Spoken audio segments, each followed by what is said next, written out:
reasons of bone loss are periodontal disease, gum and bone disease, and tooth extraction, removal of the tooth. Bone graft procedures are very important. When we do bone graft around teeth, it's because that tooth have had a lot of bone loss, and we use this bone graft to rebuild the support of this tooth, so giving it more stability and being able to keep that tooth for longer term. Now, when patients have lost a tooth and they need a bone graft, it's because we're planning to do a dental implant.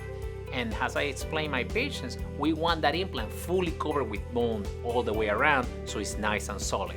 So we have to do a bone graft before the implant procedures for those patients that don't have good enough bone to be able to place an implant. One of the reasons we do the bone graft when needed, when the patients have a tooth extraction, and we strongly recommend it, is so there is no shrinkage of the bone, so the patient's face doesn't start shrinking because of the lack of support and then looking possibly older because of the cheeks don't have the support of the bone. So by doing the bone graft, we are able to keep that whole bone width in the area, so we keep all that support and the patient can keep the full appearance of their face.